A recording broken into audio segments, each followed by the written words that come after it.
नमो सिद्धाण नमो आयर्याण नमो उवध्यायाण नमो लोये सब साहुण एसो पंच नमोकारो सब पाव प्रणासनो मंगलानंत संवेसिं पड़ मंग हवाई मंगलम।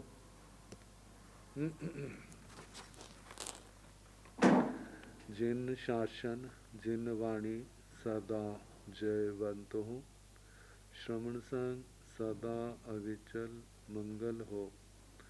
मुक्ति को प्राप्त श्रमण भगवान महावीर स्वामी, उनकी परम पावन कल्याणी भागवती वाणी। वाचक प्रमुख श्री इंदर भूति गौतम आदि गणधर भगवंत, युग प्रधानाचार्य परम पूज्य श्री सुधर्मा स्वामी जी महाराज, उनकी परम पावन पाठ परंपरा, वर्तमान आचार्य ध्यान योगी परम पूज्य श्री शिव मुनि जी महाराज एवं गुरुजन सबके पावन चरण सरोजों में मेरा अनंत अनंत वार वंदना नमस्कार। आगम परिषद में विराजमान वरिष्ठ मुनिराज, अन्य मुनिवृंद, परम आदरणीय भगवती स्वरूपा महासाध्वी आदि, श्री स्थानक सूत्र की वाचना प्रारंभ है। 10वां स्थान सुनाया जा रहा है। तो कल प्रारंभ किया था 10 प्रकार का द्रव्यानुयोग।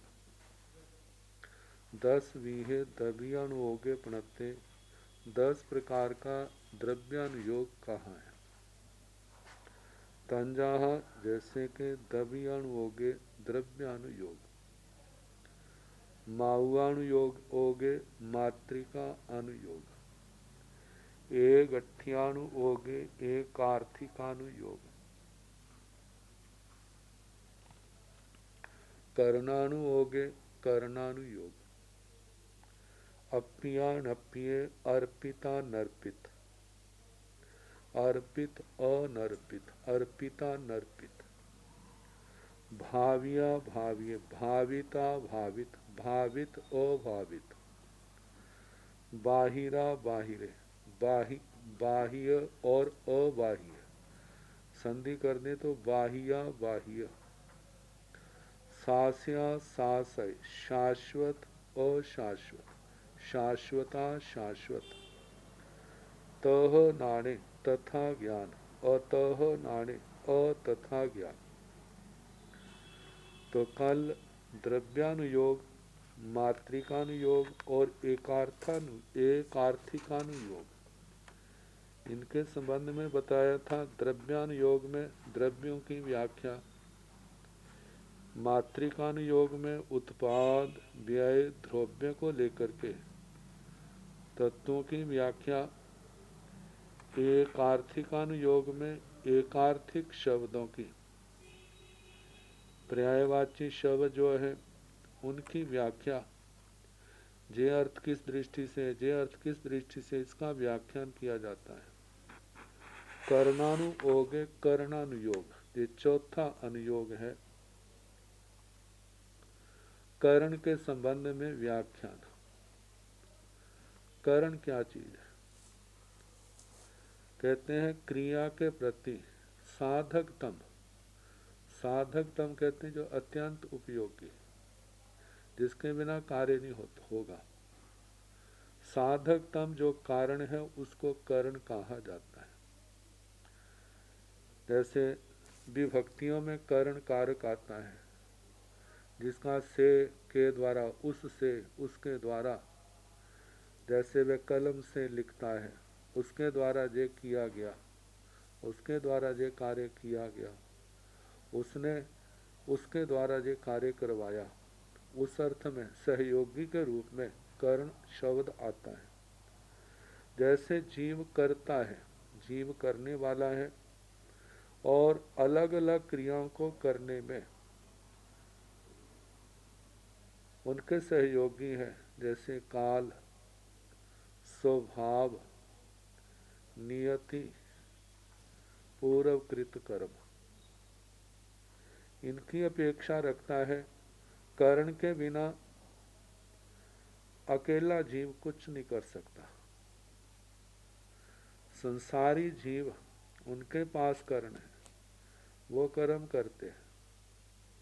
सिद्ध भगवान इन कर्मों से सर्वथा मुक्त हैं। उनके पास कोई कर्ण नहीं है, जहाँ तक शरीर नहीं है। संसारी जीवों के पास हैं, इसलिए संसारी जीव कर्म करते हैं।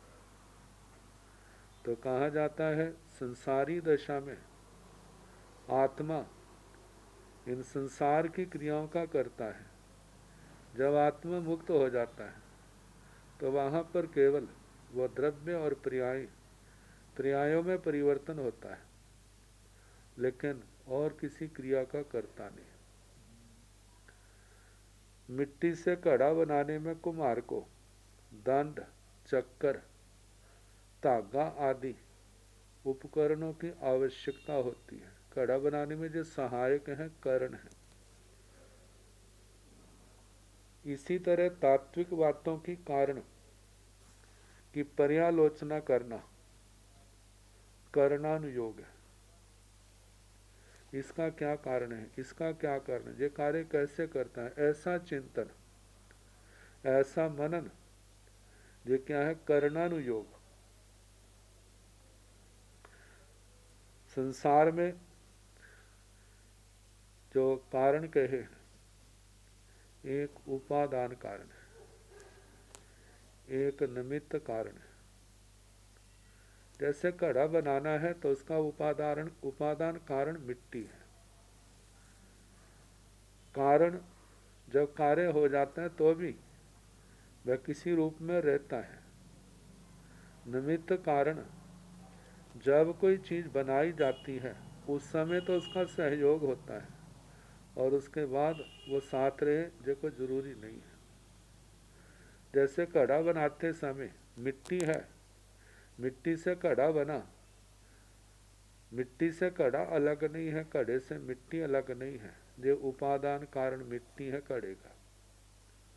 लेकिन वहाँ पर जो कुम्हार को चक्के का जिस चक्के को घुमा करके बनाया वो, और उसके साथ जिस डंडे से चक्का चलाया और जिससे वो मिट्टी के पिंड को काटते हैं, वो धागा, डोरी आदि जो निमित्त कारण बनाते समय इनकी आवश्यकता थी, उसके बाद इनकी आवश्यकता नहीं। तो कहा जाता है एक निमित्त कारण है और दूसरे उपादान कारण है। जब भी किसी जीव के ऊपर सुख या दुख के दिन आते हैं तो कहा जाता है उस सुख का कारण उसकी पुण्य प्रकृति है, और दुख का कारण उसकी पाप प्रकृति है, जिसको उपादान के रूप में लिया जाता है। और बाकी सुख देने के लिए निमित्त जो है व्यक्ति है, साधन है, या दुख देने के निमित्त जो है वो अलग हैं। तो ऐसे उपादान कारणों की, निमित्त कारणों की, इनका विचार करना, चिंतन करना, इनकी व्याख्या करना, ये कर्णानुयोग में आता है। कहते हैं कोई भी क्रिया करनी है तो वहां पर उसके जो साधक कारण है उनकी अत्यंत आवश्यकता रहती है। संसार अवस्था में भी देखा जाए, यदि आत्मा ने कर्म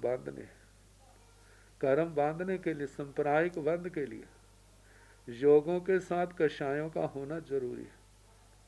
योगों के साथ कषाय होंगे तो सांप्रदायिक बंध होगा। यदि योगों के साथ कषाय नहीं है तो वहां पर ईर्यापथि की बंध होगा।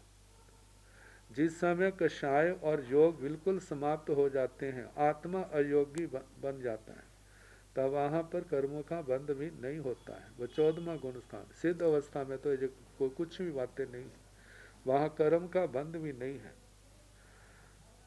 तो कहते हैं कर्म रहित जीव जो है केवल अपनी प्रियाओं का करता होता है, बाकी और कोई कार्य नहीं करता। तो इन सब का चिंतन जो है कर्ण को लेकर के जो कर्णानुयोग कहा जाता है। अब इसके आगे पांचवा है अर्पिता नर्पित अनुयोग। तत्वार सूत्र के अंदर भी इन बातों को ग्रहण करके इसका विवेचन किया गया। अर्पिता नर्पित अनुयोग, अर्पित, अनर्पित और अनुयोग। अनुयोग तो हो गया व्याख्यान। अर्पित, अर्पित का मतलब जिसको प्रधानता से लिया गया। अनेक, जब कोई व्यक्ति किसी का वर्णन करता है तो वर्णन करने योग्य तो अनेक बातें हैं, लेकिन सबका एक समय नहीं किया जा सकता। कभी किसी की प्रधानता रहती है, किसी का वर्णन किया जाता है, कभी किसी का वर्णन किया जाता है। तो जिसकी प्रधानता है वो है अर्पित, जो गौण है उसको अनर्पित कहा जाता है। तो कहते हैं विशेषण सहित वस्तु को अर्पित कहते हैं, जिसके साथ विशेषण है। जो काला है, नीला है, ठंडा है, जो अच्छा है, साधु प्रकृति का है, जो असाधु प्रकृति का है, जब विशेषण सहित किसी का वर्णन किया जाए तो वो अर्पित है। जब विशेषण को गौण कर देते हैं, सामान्य वर्णन करते हैं, तो वो क्या है? अनर्पित। अर्पित का अर्थ है मुख्य और अनर्पित का अर्थ है गौण। प्रत्येक वस्तु अनेक धर्मात्मक होती है। जहां तक कहा जाता है अनंत धर्मों वाली, अनंत धर्म इसके अलग अलग अपेक्षा से वर्णन किया जाता है। जैसे एक धर्म, दूसरा धर्म, तीसरा धर्म, चौथा धर्म, पांचवा, ऐसे संख्यात असंख्यात अनंत धर्म एक ऐसे गणना की दृष्टि से लिया जाता है। एक अनंत काल की अपेक्षा से लिया जाता है जिसका अंत नहीं आएगा, और एक पर्यायों की अपेक्षा से है। जैसे एक गुण काला, दो गुण काला, तीन गुण काला, चार गुण काला, पांच, छह, संख्यात असंख्यात अनंत गुण काले तक। ऐसे नीला है, लाल, पीला, सफेद, सुगंध, दुर्गंध, खट्टा, मीठा, कड़वा, सैला, स्पर्शों को लेकर के, इन बातों को लेकर के अनंतता का विवेचन किया जाता है। ज्ञान आदि की अपेक्षा से इसके पास कितनी ज्ञान की पर्याय हैं, अनंत है। वो कैसे है? कहा जाता है कि जैसे जैसे ज्ञानावरणी कर्म बढ़ता जाता है, पर्याय घटती जाती है ज्ञान की, और ज्ञानावरणी का उदय जितना बढ़ता जाएगा ज्ञान की पर्याय घटती जाएंगे। जितना ज्ञानावरणी कर्म का क्षोभम होता जाएगा ज्ञान की पर्याय बढ़ती जाएंगी। और ये जो बढ़ना घटना है इनकी संख्या क्या है? अनंता अनंत है। तो इसलिए कहा जाता है कि प्रत्येक वस्तु अनंत धर्मात्मक है। तो जब उसमें प्रयोजनवश जिस धर्म की मुख्यता होती है तब वह विवक्षावश प्रधानता को प्राप्त होकर अर्पित है, किंतु वस्तु के जिस धर्म की जिस समय विवक्षा नहीं होती वह अनर्पित होता है। तो अतः एक ही पदार्थ को कभी नित्य कभी अनित्य कहने में कोई विरोध नहीं आता है। जैसे एक ही पुरुष अपने पिता की अपेक्षा से पुत्र है तो अपने पुत्र की अपेक्षा से वो पिता भी है। वैसे ही वस्तु के विषय में जान लेना चाहिए। एक ही पदार्थ में नित्य अनित्य, भिन्न अभिन्न, सत असत, एक और अनेक, ऐसी अनेक विरोधी धर्म रहते हैं। कहा जाता है जैसे जहाँ कहा है कि नित्य और अनित्य, द्रव्य की दृष्टि से वस्तु नित्य है और पर्याय की दृष्टि से वस्तु क्या है? अनित्य है।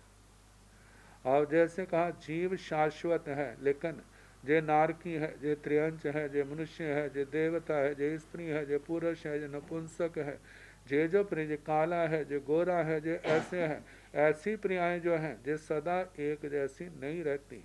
तो नहीं, लेकिन आत्मा तो शाश्वत है। शरीर सदा, शरीर जो है आत्मा के पास एक सदा नहीं रहता, इनमें परिवर्तन होता रहता है, लेकिन आत्मा तो शाश्वत है। जो पौद्गलिक पदार्थ हैं वो शाश्वत हैं, लेकिन उनकी पर्याय शाश्वत नहीं है, वो परिवर्तनशील है। ये तो नित्य अनित्य को आ गया। भिन्न और अभिन्न।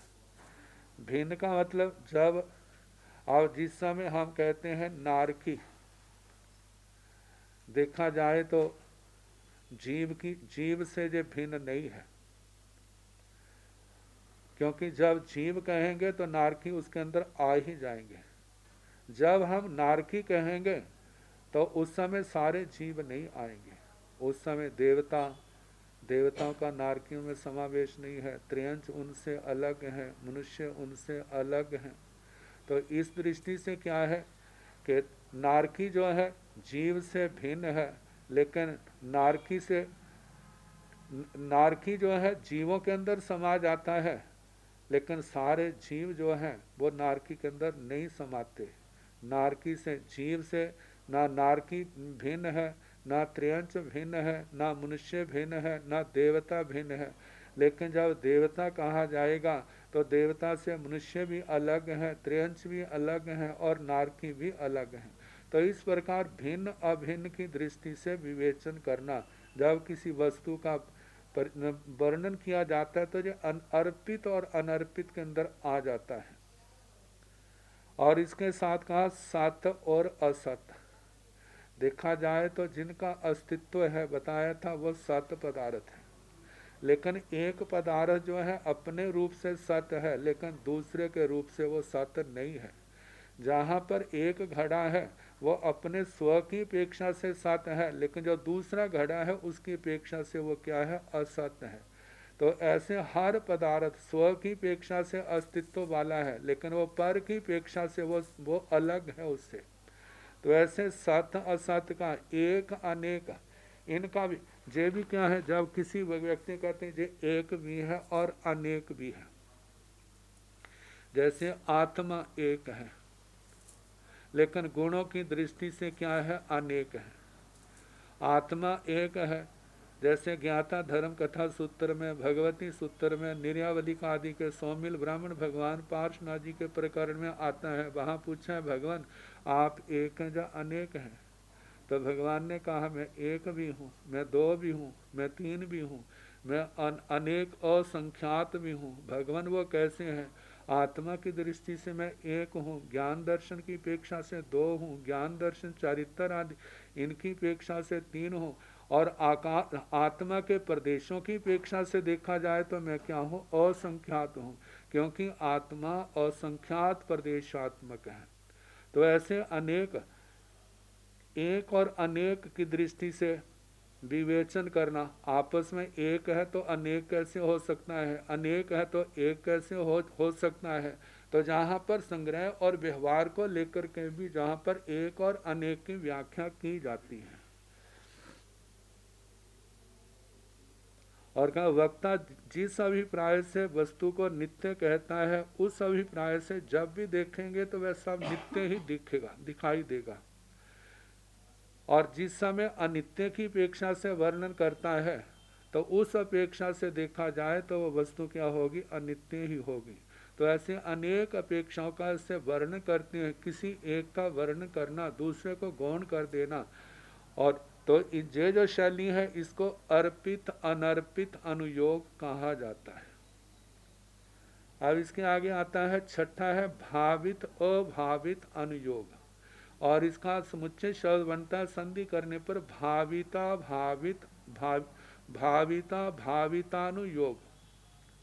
भावित और अभावित दो शब्द है। अनुयोग तो व्याख्या अर्थ में आया, तो इसके संबंध में कहा जाता है, पहले शब्द आता भावित, जिस वस्तु में दूसरे द्रव्य के संसर्ग से उसकी वासना, उसके संस्कार आ जाए, उसको भावित कहा जाता है। और जिसे दूसरी वस्तु का संसर्ग प्राप्त ना हुआ हो, या संसर्ग होने पर भी उसके ऊपर कोई प्रभाव ना पड़े, उसको अभावित कहा जाता है। जैसे एक मिथ्या दृष्टि आत्मा है,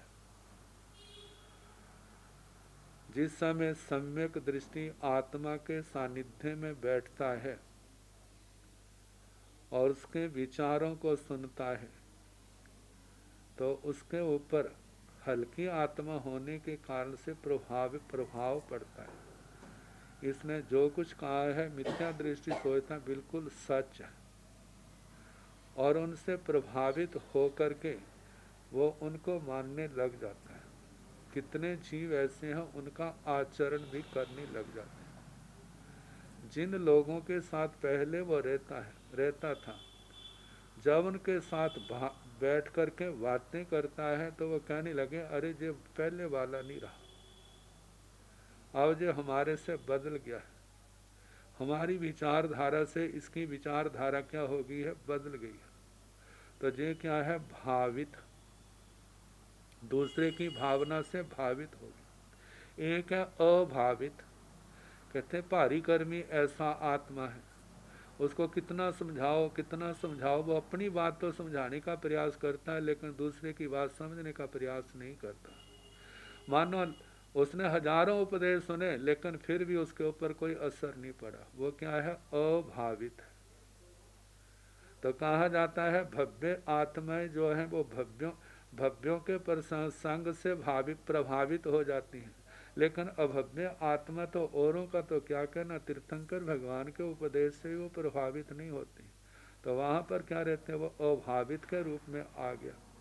देखो आत्मा को लेकर के कहा, जैसे कोई सुगंधी वाला पदार्थ किसी बर्तन के अंदर रखा है और वो सुगंध के पुद्गल जो है उस बर्तन के अंदर भी रोए रोए में समा गए, लेकिन कुछ समय के बाद जब सुगंधित पदार्थ को बाहर निकाल दिया जाता है, लेकिन पदार्थ को तो निकाल दिया है लेकिन उसकी स्मेल जो सुगंध है वो उस बर्तन के अंदर रहती है। अब इससे क्या हो गया, वो बर्तन उस सुगंध से भावित हो गया। और एक ऐसा है, मानो किसी बर्तन के अंदर दुर्गंध वाला पदार्थ रखा था, या कोई रखा था सड़ गया, तो बर्तन को तो बाहर, वस्तु को तो बाहर निकाल दिया है, लेकिन निकालने के बाद भी उस बर्तन से दुर्गंध आती रहती है। दुर्गंध आने के कारण से कहते हैं जे बुरी वस्तु से क्या हुआ है, भावित हुआ है। अब इसको ठीक करने के लिए खुले वातावरण में धूप में रखो, फिर ये ठीक होगा। तो ऐसे भावित और अभावित की दृष्टि से क्या करना, तत्वों का विवेचन करना। तो कहते हैं जो भावित और अभावित है, ये दो प्रकार के होते हैं, प्रशस्त भावित और प्रशस्त भावित। कर्मों से मुक्त होने की भावना और संसार से उद्विग्न होने की भावना से भावित होना प्रशस्त है।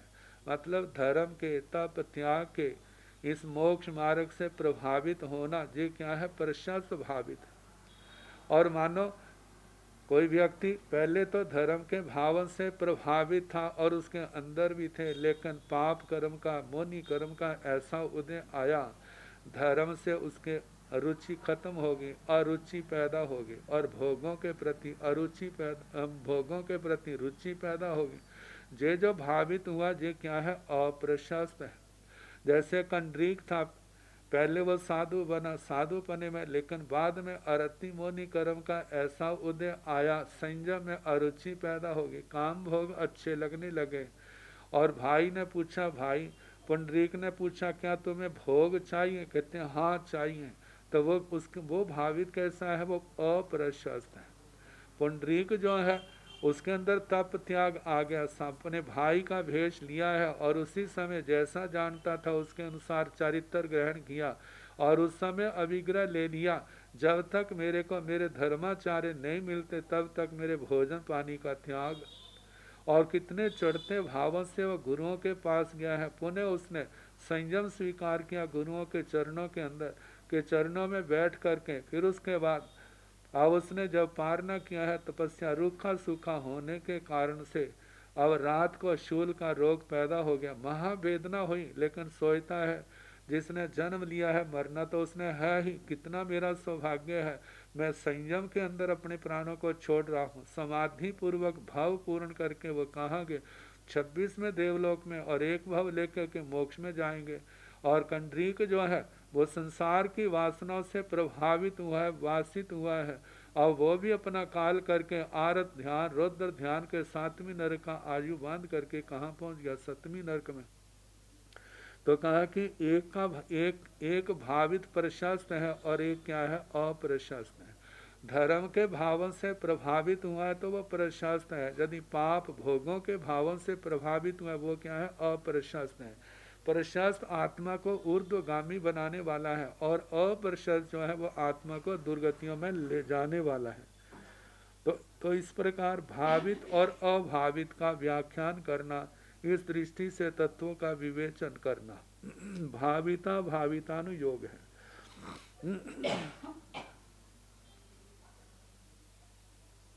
और आगे कहा कि इनके दो दो भेद हैं, वामनीय और अवामनीय।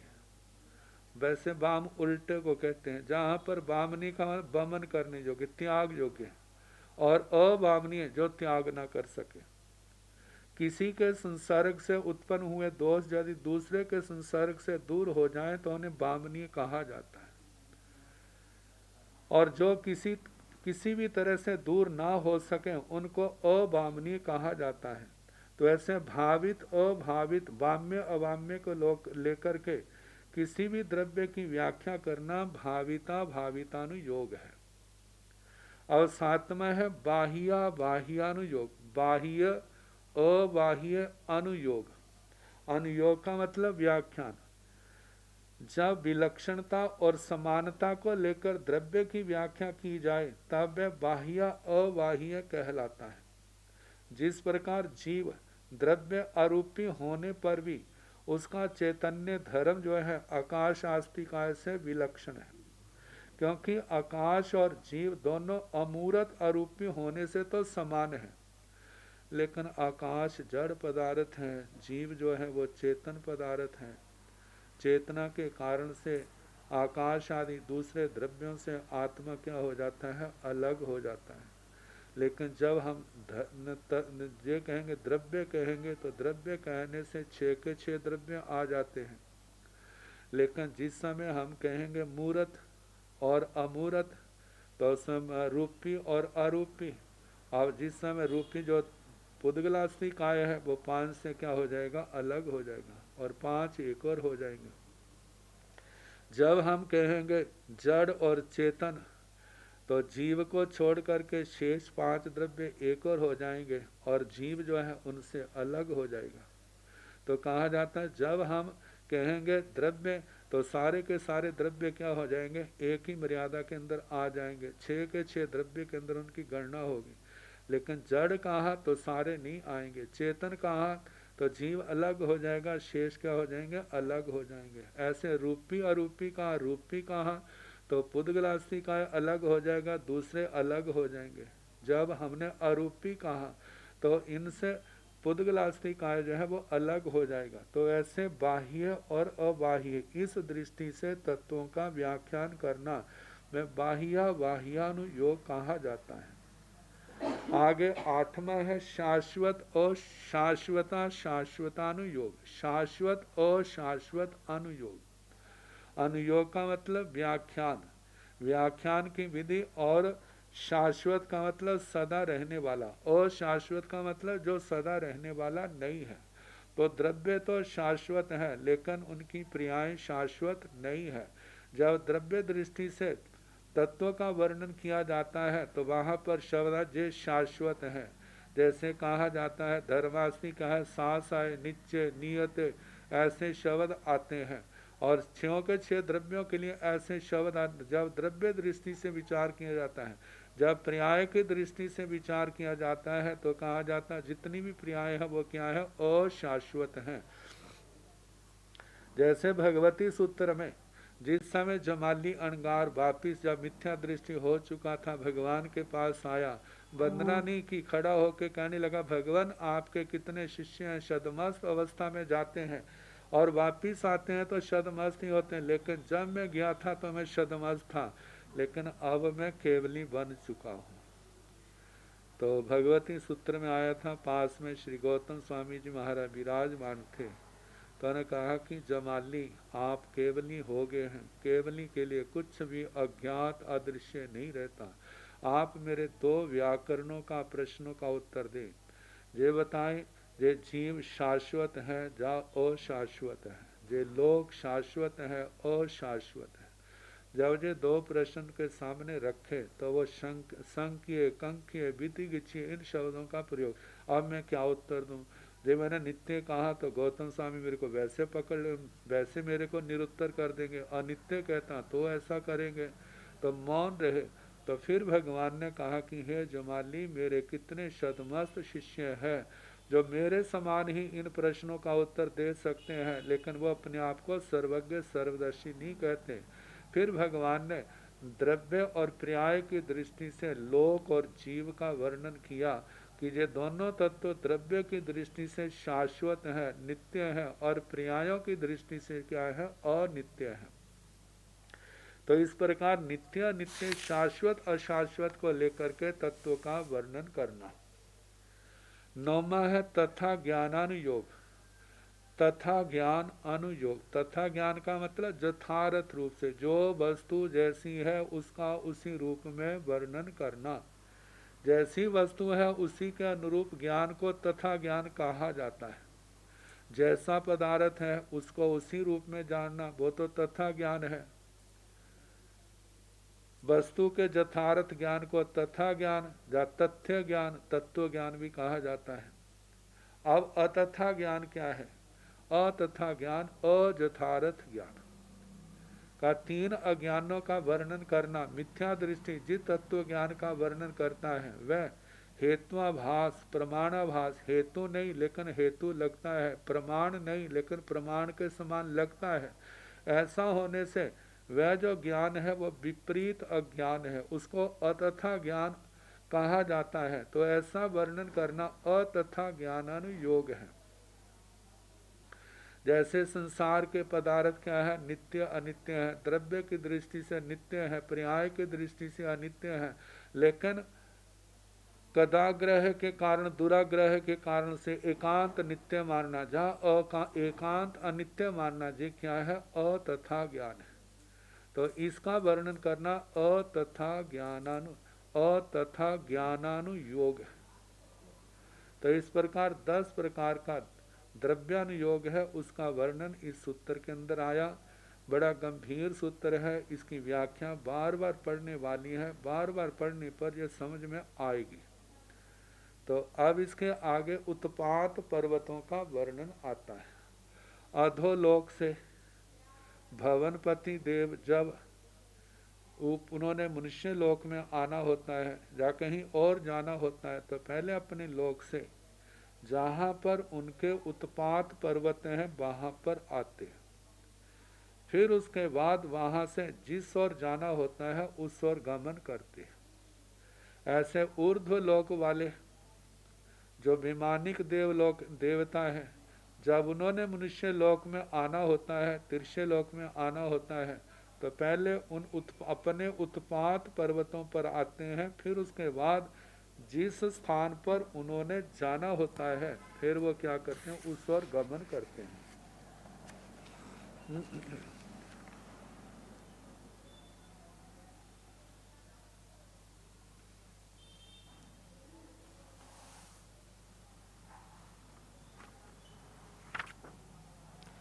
चमरसण असुरिंदस असुर कुमार रन्नो तीगिच्छी कूड़े उपाय पब्बई 10-22 जोयण साय विखम्बेण पणत्ते। चमरसण असुरिंदस असुर कुमार रन्नो सोमस महारन्नो सोम पभे उपाय पब्बय 10 जोयण सयाइंग उड्ढंग उच्चतेन 10 गाव सयाइंग उबेहिण मूले 10 जोयण सयाइंग विखम्बेण। चमरसण मसुरिंदस असुर कुमार रन्नो जमस महारन्नो जम पभे उपाय पब्बय एवं चेव एवं वरुण सवि एवं वे समण सवि।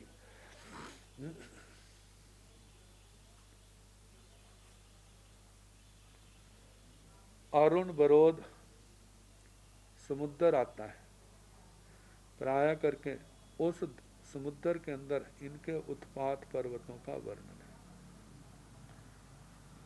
तो पहले चमरेंद्र महाराज और उनके लोकपालों के उत्पात पर्वतों का वर्णन आता है।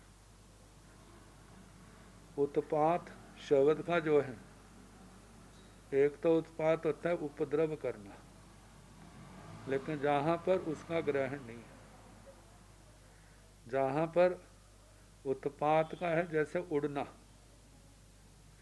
उड़ना अपने लक्ष्य के प्रति जाना।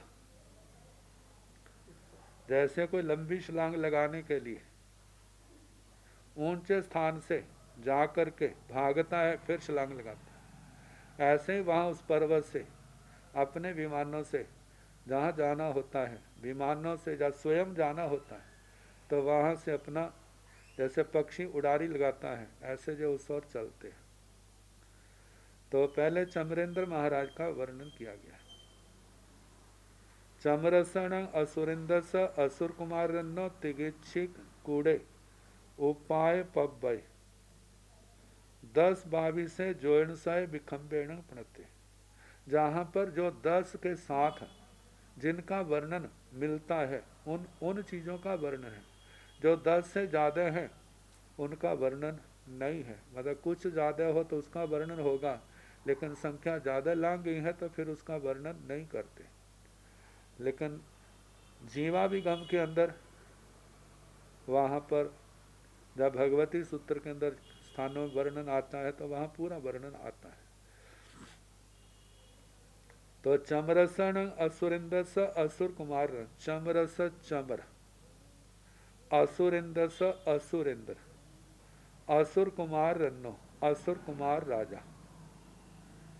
जहाँ पर एक बहुत बड़ी विचार करने वाली बात होती है, हम वार्तालाप में जब कहीं किसी का वर्णन करते हैं तो सीधा नाम लेते हो, फलाना फलाना फलाना। हम देखें अरिहंत परमात्मा सर्वज्ञ सर्वदर्शी है, लेकिन वह किसी के लिए भी अशुभ शब्दों से या निकृष्ट शब्दों से संबोधन नहीं करते। जैसी जैसी जिसकी योग्यता है उनको आदर से बुलाते हैं। जहाँ पर कैसे पहले तो चमर आया, फिर उसकी विशेषणता है। वो चमर कौन है? असुरेंद्रस, असुरेंद्रस, असुराणाम इंद्र, असुरों का जो इंद्र महाराज है, असुरेंद्र। फिर कहा असुर कुमार रन्नो, असुर कुमार राजा, असुर कुमारों का राजा। चमर कौन है? असुर कुमारों का इंद्र है, असुर कुमारों का राजा है। उसका तिगिच्छी कूड़े उपाय पब्बे, उसका जो तिगिंछ कूट उत्पात पर्वत है वह 10 22 जोयण सय विखम्बेण पणत्य। उसका विष्कम्भ, उसका व्यास जो है, फैलाव जो है, वह 1022 जोजन है। 1022 1022 जोजन, इतना उसका व्यास है। आगे चमरेंद्र महाराज के जो लोकपाल हैं उनका वर्णन आता है। चमरसन असुरिंदस असुर कुमार रन्नो सोमस महारन्नो सोम पभे उपाय पभय 10 जोयण सयाइम उड्ढंग उच्चतेण 10 गाव सयाइम उब्बेहेण मूले 10 जोयण सयाइम विखम्बेण पणते। चमरसन असुरिंदस असुर कुमार रन्नो, असुरेंद्र असुर कुमार राजा चमर, इनके सोमस महारन्नो जो पूर्व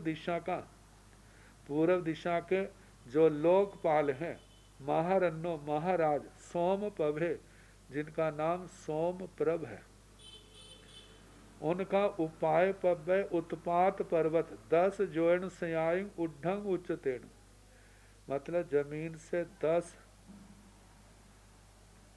100 मतलब 1000 जोजन ऊंचा है। 10 गाव सयाइम उब्बेहेण 1000 कोस मतलब 250 जोजन जमीन में गहरा है। तो मूले 10 जोयन सियाइम विखम्बेण पणत, और मूल में 1000 जोजन 10 बराबर 1000 जोजन उसका विष्कम्भ है, व्यास है। चमरसन मसुर इंदस असुर कुमार रन्नो जमस महारन्नो जम पभे उपाय पब्बय एवं चे।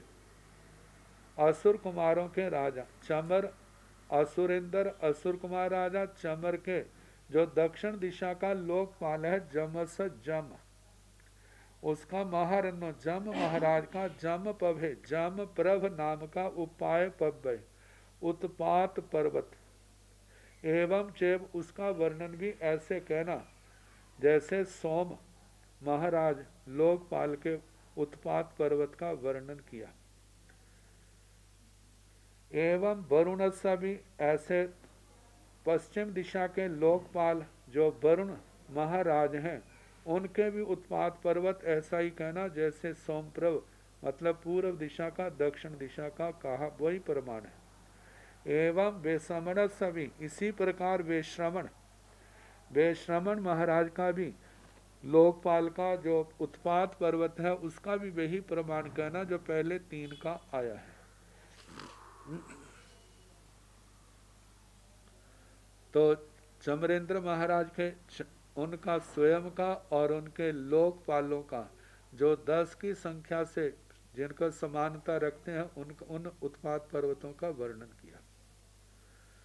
अब उत्तर दिशा के जो असुर कुमार इंद्र हैं उनका बलि राजा बलिसर्ण वैरोहिणिंदस वैरोहिण रन्नो रुयगिंदे उपाय पब्बय मूले 10-22 जोयन सय विखंबेण पणत्ते बलिसर्ण वैरोहिणिंदस सोमस एवं चे जहाँ चमरस लोकपालाण तंचे बलिसवि बलिसर्ण वैरोहिणिंदस वैरोहिणो बलि वैरोचनिंदर वैरोचन राजा उनका रुयगिंदे रुच केंद्र उपाय पब्बय उत्पात पर्वत मूले 10-22 से जोइन सय विखंबेण पणते मूल में 1022 1022 योजन उसका व्यास कहा है।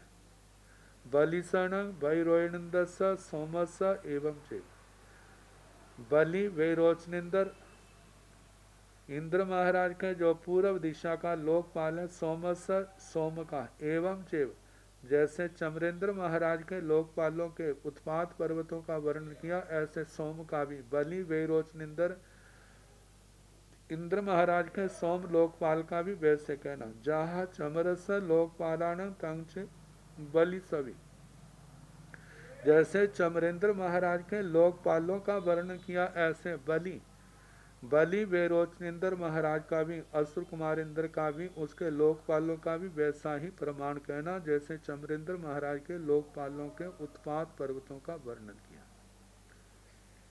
आगे धरणेन्द्र महाराज धरणसण ना कुमारिंदर स ना कुमारन्नो धरण पभे उपाय पब्बय 10 जोइन सयायम उड्ढंग उच्चतेण 10 गाव सयायम उब्बेहेण मूले 10 जोइन सयायम विखंबेण धरणस ना कुमारिंदसण ना कुमारन्नो काल बालस महारन्नो मह काल पभे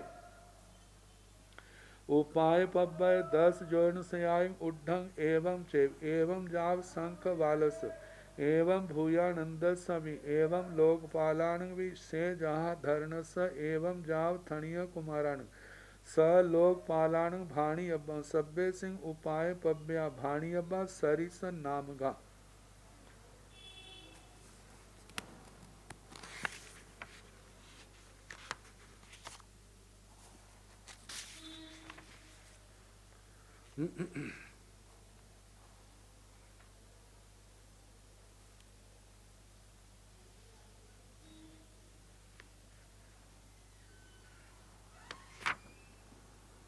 धरणसण नागकुमारिंदस नागकुमारन्नो दक्षिण दिशा के नागकुमार देवता उनके इंद्र महाराज हैं धरणेन्द्र तो नागकुमार इंद्र नागकुमार राजा धरण का उनका धरण पभे उपाय पभे उनके उत्पात पर्वत का नाम है धरण प्रभ 10 जोजन से आयु उड्ढंग उच्चतेन 1000 जोजन ऊंचे 10 गाव से आयु उब्बेहन 1000 कोस जमीन में गहरे मूले 10 जोजन से आयु बिखम्बे मूल में 10 और 1000 जोजन उनका व्यास है। तो ये तो धरणेन्द्र महाराज के उत्पात पर्वत का वर्णन हुआ। आगे इनके लोकपाल धरणस नाकुमारिंदस नाकुमारन्नो कालबालस महारन्नो महाकाल पभे उपाय पभय 10 जोन से आय उड्ढंग एवं चेव। धरण नाकुमारिंदर नाकुमार राजा के जो काल बाल महाराज लोकपाल हैं, उनका महाकाल पभे महाकाल प्रभ उपाय पभय उत्पात पर्वत 10 जोन से आय उड्ढंग एवं चेव 1000 योजन ऊंचाई वाला है। जैसे नाकुमार इंद्र के लोकपालों का वर्णन किया, ऐसे इनका भी आएगा।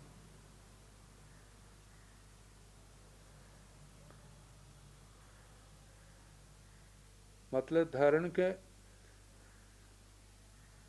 धरण नाकुमार इंद्र नाकुमार राजा के कालबाल महाराज का महाकाल प्रभ उत्पात पर्वत है, जो 10 जोन से आयु उड्ढंग उच्चते 10,000 मतलब 10,000 योजन ऊंचा है और 1,000 कोस जमीन में गहरा है और मूल में 1,000 योजन उसका व्यास है।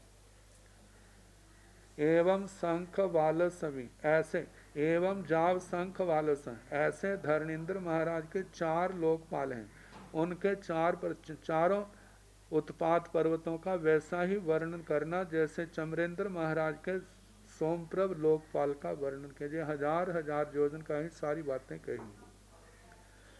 एवं भूयानंद सभी ऐसे भूतानंद नाकुमारों के अंदर नाकुमार जो उत्तर दिशा के हैं, नाकुमारों के राजा भूतानंद, इनका भी ऐसे 1000 योजन के प्रमाण का उत्पात पर्वतों का वर्णन करना।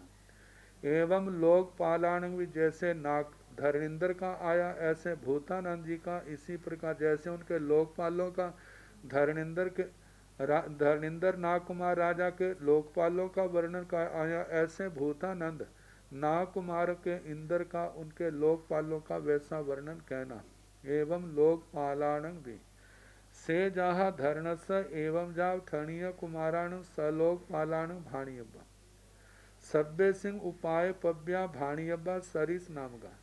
जैसे धरण नाकुमारिंदर नाकुमार उनका और उनके लोकपालों के उत्पात पर्वतों का वर्णन आया, ऐसे सुपर्ण कुमारों से लेकर के स्तनित कुमारों तक मतलब लोकपाल इंद्रों का और लोकपालों के पर्वतों का उत्पात पर्वतों का वर्णन करना। सभ्य सिंह उपाय पब्या सबके उत्पात पर्वत जो हैं सरिस भाणियब्बा सरिस नाम का, जैसा इंद्र का नाम है वैसा उनके उत्पात पर्वत का नाम है, जैसा लोकपालों के जो नाम है उन्हीं के अनुसार उनके उत्पात पर्वतों के नाम है। अब इसके आगे शक्रेंद्र सो धर्मेंद्र महाराज के उत्पात पर्वत का उनका आएगा, तो कल जैसे समय होगा उसके अनुसार कराने का प्रयास करेंगे। आज बुधवार है,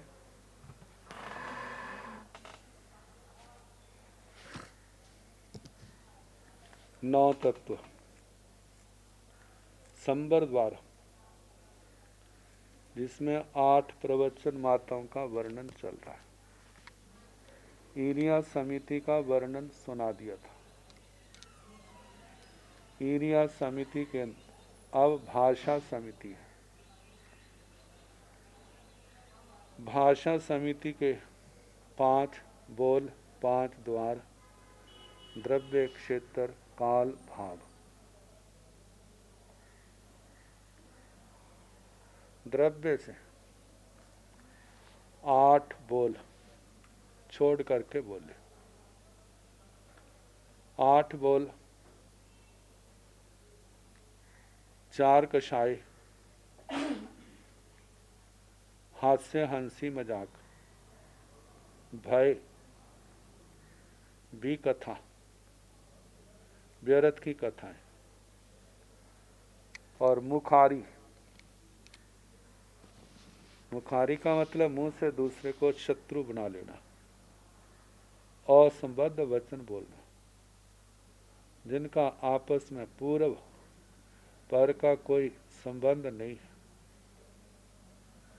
जब व्यक्ति इन 8 कारणों में से किसी भी कारण से प्रेरित होकर के बोलता है तो उसकी भाषा में अवश्य दोष आता है, वे भाषा सावध्य बन जाती है। वह दूसरे की परेशानी का कारण और आने वाले समय में अपनी परेशानी का कारण भी बनती है।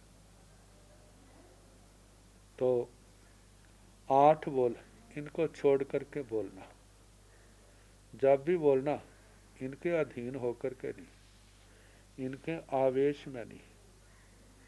जब इनके आवेश से मुक्त होगा तभी हमारी भाषा निर्वध्य बनेगी। निर्वध्य भाषा ही सावध्य भाषा से आने वाले पापों को रोकने वाली है। तभी क्या होगा, संबर होगा, अन्यथा नहीं। द्रव्य से आगे क्षेत्र से साधु साध्वियां मुमुक्षु आत्माएं जहां जहां भी विचरे, भाषा के जो विवेक है उसका ध्यान रखें। ये शब्द स्थान परिवर्तन के अनुसार कितने स्थानों पर उनका अर्थ बदल जाता है, और बदला हुआ अर्थ जो है वह क्लेश का कारण और समाधि का कारण होगा। तो इसलिए कहा जाता है जहां भी जाना साताकारी प्रियकारी मधुर वचन बोले, जिनके अंदर सत्य हो, यथार्थता हो, लेकिन किसी के हृदय को बिंदने वाले ना हो। कर्कश, तिखे, रुखे, कड़वे शब्दों का प्रयोग नहीं करना। तो क्षेत्र से काल से एक तो है समय पर कही हुई बात अपना भी और दूसरे का भला भी करने वाली होती है, और बिना समय के कही हुई बात अपने और दूसरे के हृदय को भी बिंदने वाली, परेशान करने वाली बन जाती है। एक तो काल का ये मतलब। दूसरा जो प्रचलित है, पैर रात्रि उपरांत जोर से नहीं बोलना।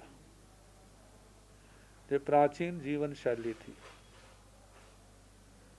जब पैर रात्रि बीत जाती तो लोगों के सोने का, विश्राम करने का समय हो जाता। मानो पैर रात्रि उपरांत जोर से बोलेगा तो उनकी भी वो भी डिस्टर्ब होंगे, परेशान होंगे। जब नींद सोएंगे नहीं, विश्राम नहीं मिलेगा, अगले दिन कार्य करना है, वो अस्त व्यस्त होगा। तो हमारा बोलना किसी के लिए परेशानी का कारण ना बने। दूसरी बात, असंयमी व्यक्ति जाग जाता है तो वह संयम नहीं पालेगा, असंयम प्रधान ही क्रियाएं करेगा। तो जो बिना विवेक से बोला है वो उनके पापों में वो भी निमित्त बनेगा। इसलिए भगवान ने जागरूक किया, पैर रात्रि उपरांत जोर से नहीं बोलना। और इसके साथ साथ समय का जो ध्यान रखें, जहाँ हम जोर से बोल रहे हैं, देखें मेरे बोलने के कारण कोई परेशान तो नहीं हो रहा। कोई बीमार है, हम जोर से बोल रहे हैं, वो परेशान है, बड़ी मुश्किल से सोया था और एक व्यक्ति आया है, कोई जोर जोर से दरवाजे खटकाने लग पड़ा, जोर जोर से बोलने लग पड़ा, और बेचारे की नींद खुल गई, परेशान होता है।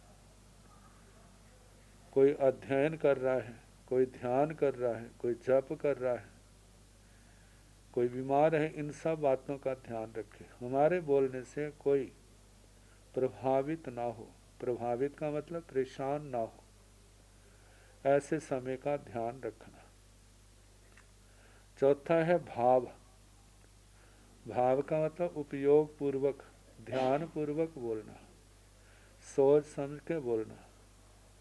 कहा जाता, देखो कुदरत का संदेश, चलने के लिए हमारे को 2 पैर मिले हैं, कार्य करने के लिए 2 हाथ मिले हैं, 2 आंखें मिली देखने को, सुनने को 2 कान मिले, भोजन चबाने के लिए दांतें, दाढ़ें, 32 नहीं तो 30 तो होंगी। और दूसरी बात, बोलने के लिए जबान केवल एक ही मिली है। कहा जाए प्रकृति का भी संदेश है, सुनो ज्यादा, देखो ज्यादा, लेकिन बोलो थोड़ा, और वो भी विचार करके बोलना, सोच समझ के बोलना, उसके गुण दोष का विचार करे। जो ऐसा विचार करता है वही लोक में प्रशंसा का भाजन बनता है। नहीं तो इस वाणी के कारण से व्यक्ति का स्थान स्थान पर अपमान ही होता है। तो ऐसे भाषा समिति के जो पहले 4 भेद, द्रव्य, क्षेत्र, काल, भाव, आगे गुण क्या है? इसका गुण है संबर, निर्जरा, जो बिना विचारे असंजत अवस्था में वाणी बोली है उससे होने वाला नुकसान से बच जाएगा जब विचार के बोलेगा, इन बातों का ध्यान रखेगा।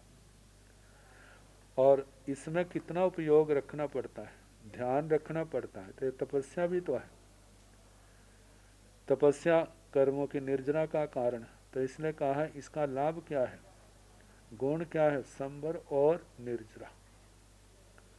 कहा जाता है जैसे और कलाओं का अभ्यास किया जाता है ऐसे बोलने का भी अभ्यास। बोलने को तो दुनिया बोलती है, लेकिन वास्तव में देखा जाए बोलना तो किसी किसी को आता है। ऐसा बोल कहा जाता है जे बोल जे मरहम पट्टी का भी काम करता है और जे शस्त्र का भी काम करता है। कहते कितनी बार शस्त्र का मारा हुआ तो बच जाता है, लेकिन बोल का मारा हुआ बचता नहीं। शास्त्र में कहा है कि जे वचन के घाव, शस्त्र के घाव तो औषधि से दूर हो जाते हैं, उपचार से ठीक हो जाते हैं, लेकिन वाणी के घाव इनको भरना बड़ा मुश्किल है। जीवन की अंतिम घड़ियां आ जाती हैं, लेकिन वो किसी के द्वारा कड़वे शब्दों से किया हुआ अपमान जो है वो ठीक होने में नहीं आता। दशमी कालिक में कहा है कि ऐसे कड़वे वचनों को जो सुन करके समता रखता है वो पूज्य है। दिल के घाव मतलब शरीर के घाव भरने आसान है, दिल के घाव भरने आसान नहीं होते। भाषा का विवेक हो तो हम कितनी मुसीबतों से बच सकते हैं। तो इसका लाभ है संबर और निर्जरा। आगे एषणा समिति, एषणा समिति का भी बहुत विस्तार आता है। द्रव्य से 5 भेद, द्रव्य, क्षेत्र, काल, भाव, गुण। द्रव्य से 42 दोष टाल करके गोचरी करना। कहा जाता है जैसे पानी को साफ करने के लिए एक बार पानी से साफ करते हैं, लेकिन भगवान ने आहार शुद्ध हो इसके लिए 42 पौने डाले। कहते इनसे निकल करके जो भोजन आएगा ना वो क्या होगा, पूर्ण शुद्ध होगा और वो औषध का काम करेगा। उससे शरीर की पोषणा हो ये जरूरी नहीं है, लेकिन आत्मा की पोषणा जरूर होगी। ऐसा एषणा समिति पूर्वक जो गोचरी करने वाला है, देखा जाए वह खाता हुआ भी तपस्या कर रहा है, क्योंकि गोचरी भी तो तपस्या है। पूरा ध्यान रखा, शुद्ध गोचरी लाया, कितने कर्म कटे और समता भाव से उसको जैसा मिला खा लिया, अनासक्त भाव से, वो भी क्या है, तपस्या है। तो बताया है कि 16 उद्गमन के दोष, 16 उत्पादन के दोष, 10 एषणा के दोष, स्थान स्थान पर इनका वर्णन होता है। तो उनको ध्यान से पढ़ा जाए तो काफ़ी जागरूकता मिलती है।